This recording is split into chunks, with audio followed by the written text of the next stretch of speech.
नमस्ते। आज के इस खास एक्सप्लेनर में आप सभी का स्वागत है। आज हम एक बहुत ही दिलचस्प विषय की गहराइयों में जाने वाले हैं। हम इलॉन मस्क के ट्रिलियनेयर बनने के सफर और जून 2026 की स्पेसएक्स लिस्टिंग पर किए गए एक लगभग 20 मिनट लंबे क्रिटिकल एनालिसिस को डिकोड करेंगे। सोर्स मटेरियल के आधार पर हम ये समझने की कोशिश करेंगे कि इतनी अथाह दौलत के पीछे असल में कौन सा अर्थशास्त्र और कौन से तंत्र काम कर रहे हैं। तो बिना किसी देरी के चलिए इस विश्लेषण को शुरू करते हैं। आज हम इस एनालिसिस को स्टेप बाय स्टेप समझेंगे। हमारे मुख्य बिंदु हैं 1 ट्रिलियन का पैमाना, पेपर वेल्थ यानी कागजी दौलत का भ्रम, सपनों और फंडामेंटल्स का अंतर, टैक्स बचाने वाली बाय बोरो डाई रणनीति और अंत में राजनीति और संपत्ति का आपस में क्या संबंध है। चलिए सीधा शुरू करते हैं हमारे पहले हिस्से से, the scale of a trillion. तारीख थी 12 जून 2026। जैसे ही नास्डैक पर स्पेसएक्स की लिस्टिंग हुई, ट्रेडिंग के पहले ही सेकंड में इलॉन मस्क की नेटवर्थ ने इस जादुई और सच कहें तो चौंका देने वाले आंकड़े को पार कर लिया। एक के पीछे पूरे 12 जीरो। ये नंबर इतना विशाल है कि इसे सिर्फ इमेजिन करना भी अपने आप में एक चैलेंज है। अब इस 1 ट्रिलियन के नंबर को दिमाग में बैठाना थोड़ा मुश्किल है ना? तो सोर्स ने इसे समझाने के लिए समय का एक बेहतरीन उदाहरण दिया है। अगर हम समय में 1 मिलियन सेकंड पीछे जाएं, तो हम सिर्फ 11.5 दिन पीछे पहुंचेंगे। 1 बिलियन सेकंड हमें 32 साल पीछे ले जाता है। लेकिन जरा सोचिए, अगर हम 1 ट्रिलियन सेकंड पीछे जाएं, तो हम सीधा 31,000 साल पीछे पहुंच जाएंगे। यानी एक ऐसे समय में जहां इंसानी सभ्यता की ठीक से शुरुआत भी नहीं हुई थी। ये तुलना एकदम साफ कर देती है कि 1 ट्रिलियन वास्तव में कितना बड़ा नंबर है। यहाँ से हम पहुँचते हैं अपने दूसरे भाग पर, द पेपर वेल्थ इल्यूजन या कागजी दौलत का भ्रम। अब इस चार्ट को देखिए, ये सच में ध्यान देने लायक है। सोर्स के विश्लेषण के अनुसार मस्क खुद इस बात को मानते हैं कि उनके पास कैश के रूप में अपनी कुल संपत्ति का सिर्फ 0.1% हिस्सा ही मौजूद है। बाकी की 99.9% संपत्ति लिक्विड फॉर्म में है ही नहीं। वो पूरी तरह से टेस्ला और स्पेसएक्स के शेयर्स में लॉक है। सवाल उठता है कि क्या वो जब चाहें बैंक जाकर इन शेयर्स को बेचकर कैश निकाल सकते हैं?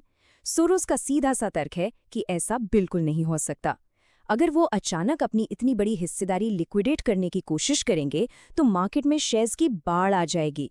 इससे इन्वेस्टर्स में पैनिक फैल जाएगा और इस कागजी दौलत की वैल्यू तुरंत क्रैश हो जाएगी। कहने का मतलब ये है कि ये सारी दौलत मुख्य रूप से स्क्रीन पर दिखने वाला एक नंबर है जो पूरी तरह से मार्केट के भरोसे पर टिका हुआ है। यहीं से हमारे तीसरे हिस्से की शुरुआत होती है, सेलिंग ड्रीम्स ओवर फंडामेंटल्स। ये हिस्सा काफी अहम सवाल उठाता है। अब जरा इन दो आंकड़ों की तुलना कीजिए। एक तरफ मार्केट की आसमान छूती 2.2 ट्रिलियन डॉलर की वैल्यूएशन है और दूसरी तरफ रिसर्च फर्म मॉर्निंगस्टार की फंडामेंटल वैल्यूएशन है जो सिर्फ 780 बिलियन डॉलर है। दोनों के बीच जमीन आसमान का अंतर है। सोर्स इस बात पर भी जोर देता है कि इन रिकॉर्ड तोड़ कीमतों के बावजूद 2025 में स्पेसएक्स को असल में 5 बिलियन डॉलर्स का भारी भरकम नुकसान उठाना पड़ा था। इस भारी अंतर के पीछे आखिर वजह क्या है? इसे समझाने के लिए सोर्स ने अर्थशास्त्री बर्टन मेल्किल की Castle's in the air theory यानी हवा में महल बनाने के सिद्धांत का बहुत ही सटीक हवाला दिया है। इसका सीधा सा मतलब है कि शेयर की कीमतें कंपनी के वर्तमान मुनाफे या फंडामेंटल्स पर निर्भर नहीं करती, बल्कि बड़े सपनों और भविष्य के वादों की साइकोलॉजिकल वैल्यू पर निर्भर करती हैं। सोर्स का एनालिसिस बताता है कि मस्क इसी साइकोलॉजिकल वैल्यू को भुनाने में बेहद माहिर है। चलिए मस्क के उन फ्यूचरिस्टिक वादों की टाइमलाइन पर एक नज़र डालते हैं जो कथित तौर पर अब तक पूरे नहीं हो पाए हैं।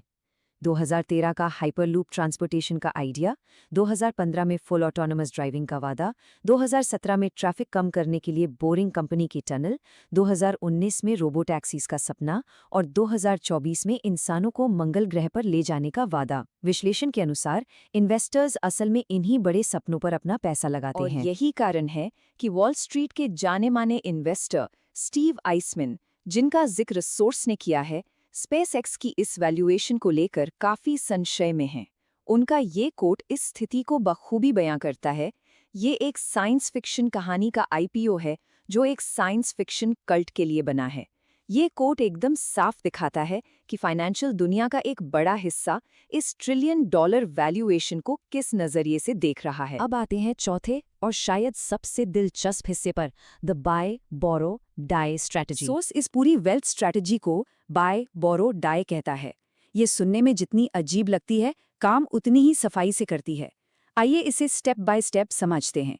स्टेप 1, शेयर्स खरीदो और उन्हें बस होल्ड करके रखो, उन्हें कभी मत बेचो, ताकि आपको कैपिटल गेन्स टैक्स न देना पड़े। स्टेप 2, अगर अपना लाइफस्टाइल मेंटेन करने के लिए कैश चाहिए, तो इन्हीं शेयर्स को बैंक में गिरवी रखकर कम ब्याज पर लोन ले लो, क्योंकि लोन की रकम पर कोई इनकम टैक्स नहीं लगता।